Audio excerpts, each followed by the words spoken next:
In the spring of 1973, at a farm liquidation auction in Red Willow County, Nebraska, the auctioneer held up an old tin bucket full of rusty horseshoes and said to the crowd in a half-joking tone, "Anybody want this pile of scrap iron? It'll just weigh down your truck." Not a single hand went up. On the wooden tables behind him sat plow blades, drills, leather harnesses, old vises, even a still usable forge. Everyone's eyes were fixed on the valuable items. Only one woman in a worn brown coat stepped toward that tin bucket. That was Margaret Hale, a widow who had lost her husband less than a year earlier. She bent down, lifted the bucket as if weighing it with her own hands, then pulled 4 dimes and 2 pennies from her coat pocket and set the full 42 cents on the auctioneer's truck bed. A few people laughed. Then a few more joined in. Within moments, the dusty red yard rang with the amused laughter of people who believed they had just witnessed the most ridiculous thing of the day. They could not understand why a widow who had so little would pass over every usable tool for a bucket of horseshoes, so rusted they seemed fit only for the scrapyard. That was the first mystery. That evening, the story was retold at the feed store, at the cafe beside the grain elevator, and in the church parking lot. They said Margaret Hale must have been desperate enough to see value in a pile of junk. They said maybe she planned to sell them to the scrapyard. But that very night, the neighbor boy named Caleb happened to see the light still burning in the Hale barn.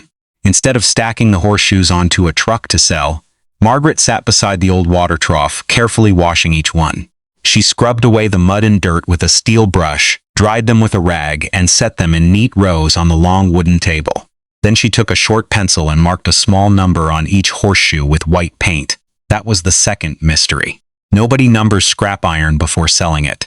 A few days later, Caleb grew curious again and stopped by. He stood hidden behind the old barn door frame and watched Margaret hold a steel rule, measuring the width, the curve, and the spacing between the nail holes on every horseshoe.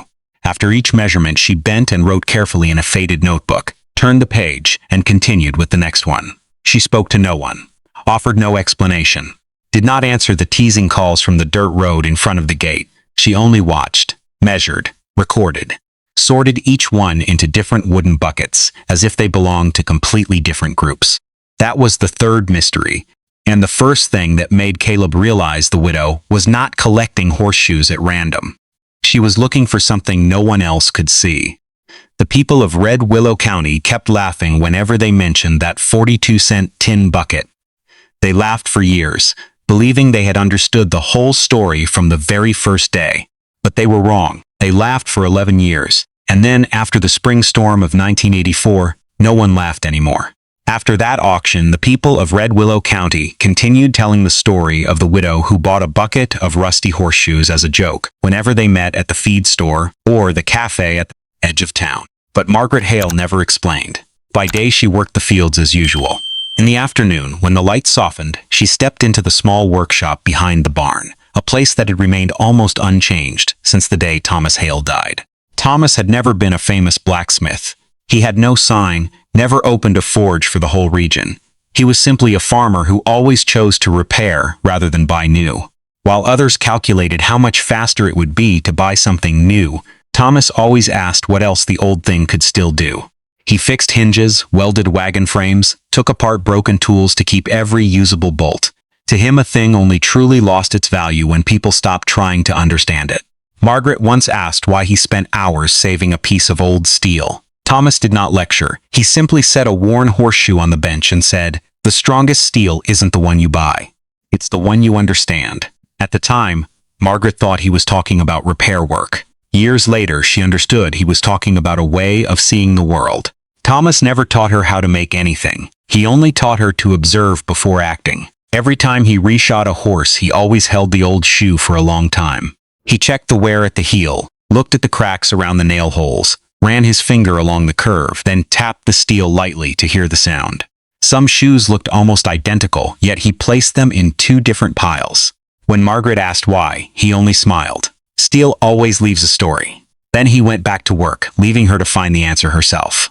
That is why Margaret did not learn by memorizing her husband's words. She learned by watching every movement he made. One thing she remembered clearly.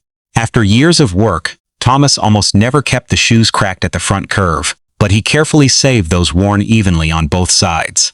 He once set 2 side by side and pressed a piece of wood down on them. The unevenly worn one twisted quickly, the evenly worn one barely deformed. He offered no explanation. He just tapped his pencil on the bench and moved on. That was the first physical discovery Margaret witnessed, though she did not yet understand its meaning. After Thomas died in the winter of 1972, it took Margaret many months before she could bring herself to step back into that workshop. The smell of old coal still hung in the air. The hammer still hung on its rack. The vise still clamped an unfinished piece of steel. She stood a long time before Thomas's work coat still hanging on the door. For a few brief seconds, she felt that if she turned her head, he would walk in the way he always had and continue the unfinished work. But the shop remained silent. On the corner of the bench lay a leather-bound notebook faded by machine oil and coal dust. Margaret opened it, hoping to find a finished design. There was nothing of the kind.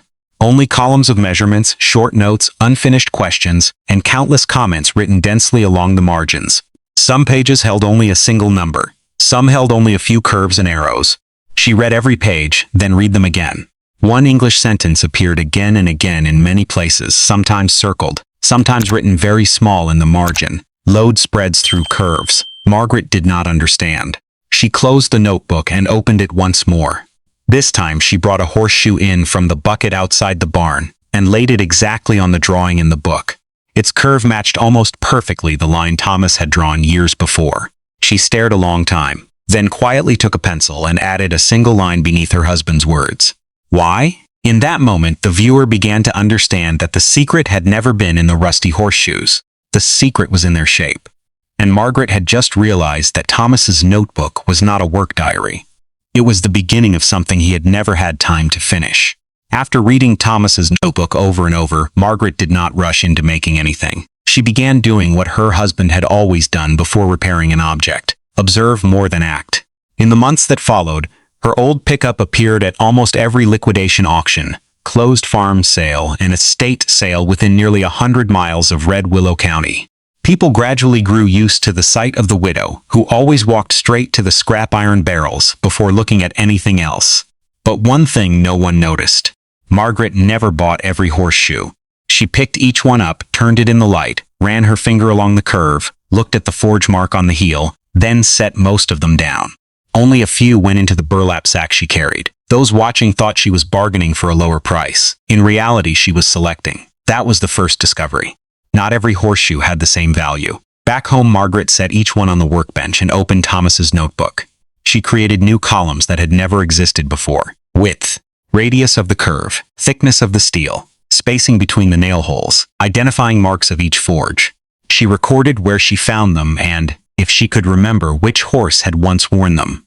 The numbers at first seemed almost meaningless, but she kept going. Day after day, the pages filled with writing. One afternoon, placing two horseshoes side by side, Margaret noticed that the one for a draft horse was always thicker, its curve more open than the one for a riding horse. She checked several others. The result was the same. That was the second discovery. The shape of each horseshoe changed according to the work the horse had to do. From that day, Margaret no longer sorted them by size. She began sorting them by the load they had once carried. She spent many weeks simply observing the ones that had cracked.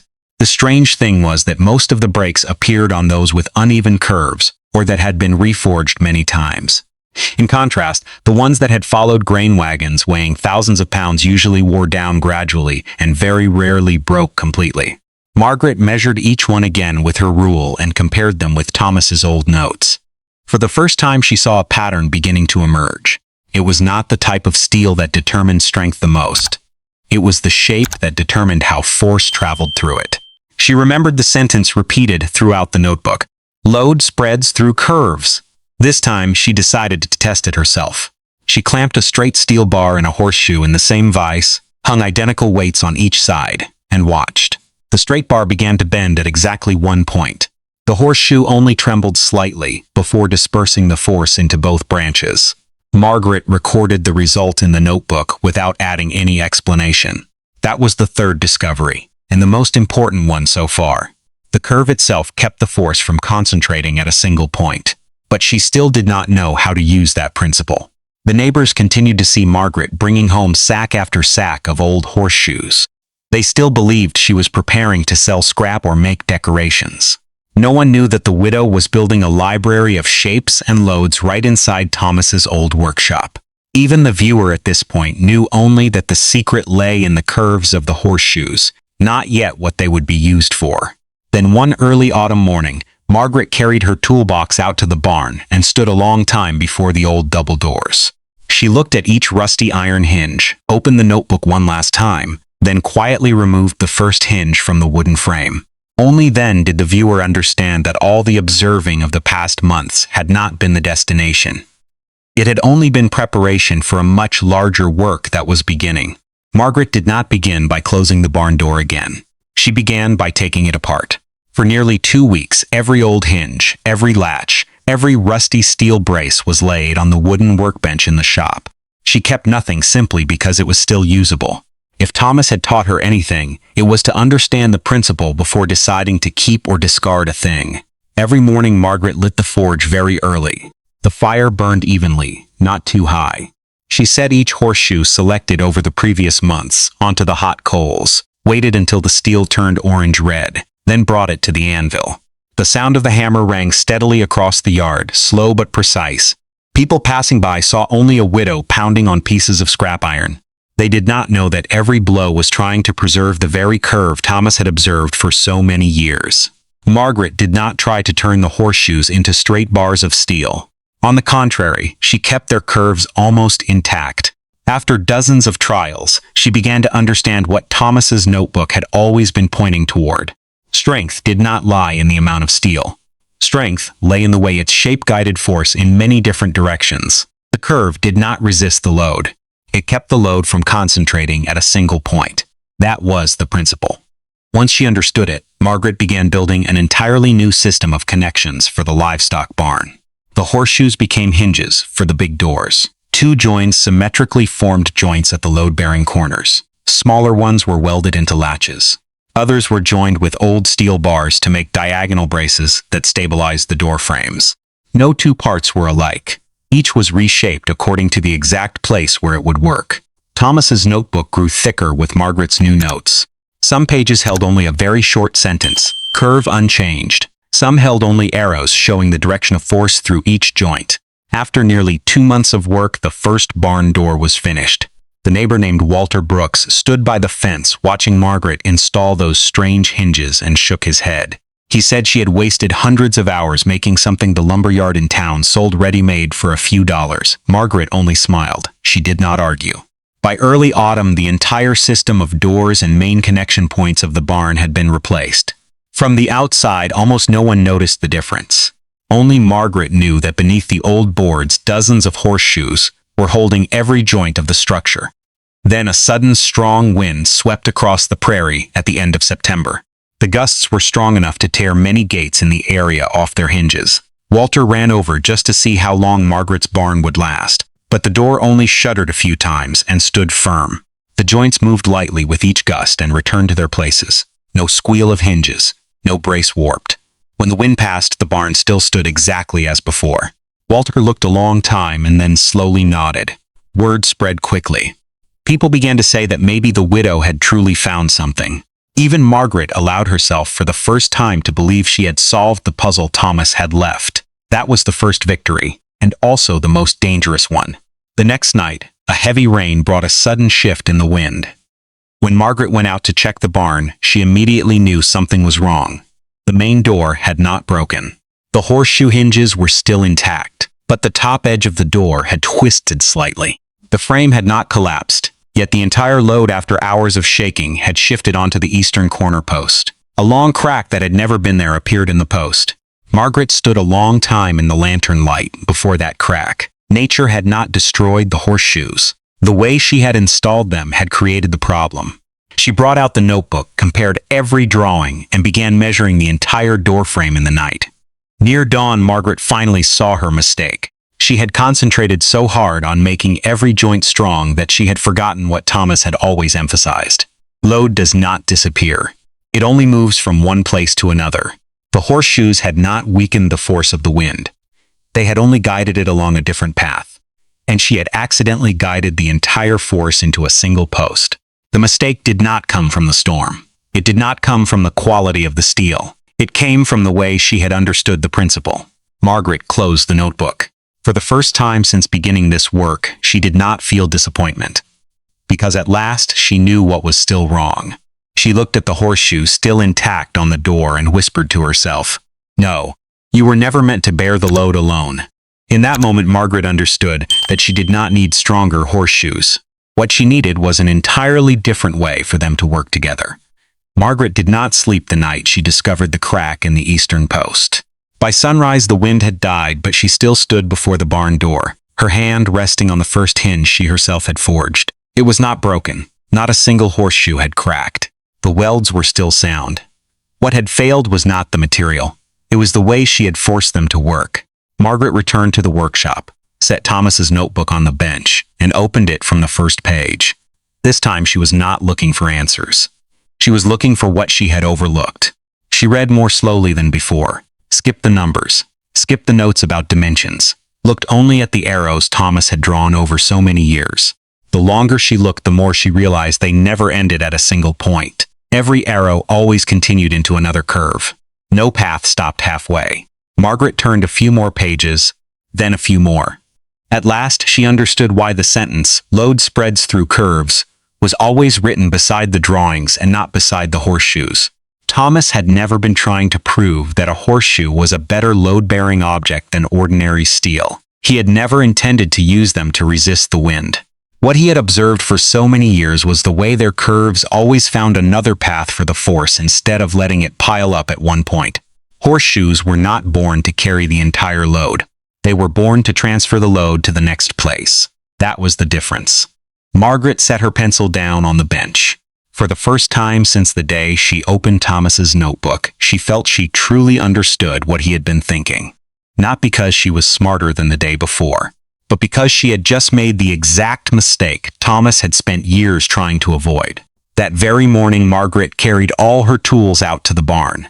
Walter Brooks passed by, thinking she was about to repair the cracked post, but he stopped when he saw Margaret begin removing every hinge she had spent months completing. Not one was kept. The joints, latches, and braces were set one by one on the ground. Walter stepped closer and asked if she intended to throw away all her work. Margaret answered with only a very short sentence. "I made them do the wrong job." That was the entire explanation. For many days afterward, the livestock barn stood as bare wooden framing. Margaret forged no new horseshoes.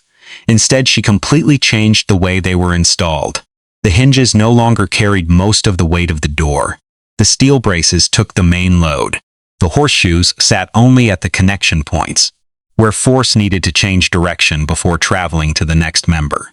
At each corner, she let two paths of force meet and then continue outward instead of stopping. Some horseshoes served only to join two steel bars. Some only redirected force from horizontal to diagonal. None had to stand alone. Each carried only a very small part of the whole system. By the end of the second week, Margaret finished the second installation. From the outside, the barn looked almost no different. But if the boards were removed, one would see that the paths of force had changed completely. To test it, Margaret tied a long rope to the door and pulled with the pickup from many different directions. The door shuddered, but this time the entire wooden frame shuddered with it. No corner stood absolutely still. No post took the full pressure. She marked the joints with chalk and repeated the test. On the final check, the chalk marks were worn almost equally. That meant the force had been distributed through the whole system instead of concentrating at one point. Margaret opened Thomas's notebook once more.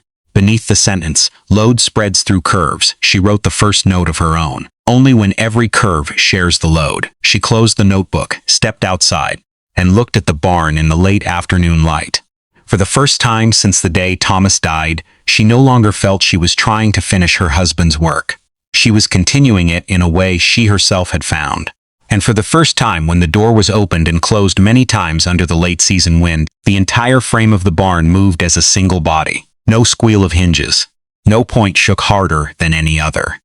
Margaret smiled very slightly. She knew she had still proven nothing to the town, but she also knew that nature would eventually do that for her. The spring of 1984 came later than usual. For many days, the wind kept shifting direction across the fields of Red Willow County, causing longtime farmers to look at the sky more than at the ground. The local radio station warned of a strong thunderstorm system forming over the high plains, but no one knew it would develop into a derecho stretching hundreds of miles. By mid-afternoon, the western sky turned the color of lead. The air grew so heavy that the cattle stood still against the fence, and the horses in Margaret's barn kept turning their heads in the same direction. She did not run for more rope or drive bracing posts into the house frame. She only opened the vents, checked every joint, and placed her hand on the eastern post. That same post had cracked the night she thought she had succeeded. Margaret remembered the lantern light on the long crack in the grain of the wood. She remembered the dozens of horseshoes she had removed the next morning, months of labor lying in a pile on the ground. And in the sound of the wind growing stronger across the fields, she remembered Thomas standing beside the forge, saying that load never disappears. It only finds another path. About an hour later, the first wall of wind swept across the farm at nearly 80 miles an hour. The cottonwoods at the far end of the field bent almost to the ground. Corrugated roofs on neighboring farms were lifted in seconds. The sound of breaking wood came from the south, then the east. Margaret's barn shuddered hard. The big doors jerked again and again, pulling the entire wooden frame into motion. She felt the vibrations run through the palm of her hand, along the post, and out into the braces. For a moment, the fear of the night, she discovered the crack, returned. If she still understood it wrong, this time there would be no chance to take it apart and start over. Margaret closed her eyes for a brief second. She did not pray for the barn to stand still. She only hoped she had guided the wind along the right path. The horseshoe hinges did not lock the doors rigid. They allowed the system to shift a small distance, then transferred the force to the next joint. The diagonal braces took the remaining load and carried it to the opposite post. No corner had to bear the full pressure. Each time a gust struck, the whole barn leaned together, shook together, and returned together to its place. It did not fight nature. It yielded just enough to survive. Less than half a mile away, Walter Brooks stood inside his own barn when the main door tore free of one hinge. A timber slammed to the floor, sending the livestock into a panicked crush toward the back. Walter tried to hold the door, but the steel hinge had broken cleanly at the bolt hole. When the wind eased, he bent and picked up the piece of metal. It was thicker than Margaret's horseshoes. It was newer, and it had broken at exactly the single point that took the entire force. Walter stepped out into the yard littered with pieces of roofing, still holding half the hinge in his hand, and looked toward the Hale farm. Margaret's barn was shaking hard in the wind, but it was still standing. He looked at the broken steel in his hand, then at the distant doors moving with the entire frame of the building. For the first time, Walter no longer thought the widow had merely been lucky. He understood that he himself had been wrong. After nearly 40 minutes, the derecho rolled on eastward. Margaret opened her eyes when the vibrations under her hand gradually weakened. Not a single horseshoe had broken. Not a single post had cracked. She rested her forehead against the wood for a few seconds, not from exhaustion, but because for the first time since Thomas died, she felt their work had just passed a test together. In the days that followed, people came to look at the barn. They bent to examine the curve joints, the braces, and the chalk marks Margaret had used to track the force. Walter came last. His pickup was loaded with old horseshoes gathered from his own sheds and barns. He and Margaret unloaded them without mentioning the years of mockery. When the last sack was set on the ground, Walter picked up a horseshoe, turned it in the light, and said, "Teach me how to see them." Margaret looked at him, then toward Thomas's old workshop. She had waited many years to hear someone ask that question. But before answering, she remembered the final page of the leather-bound notebook.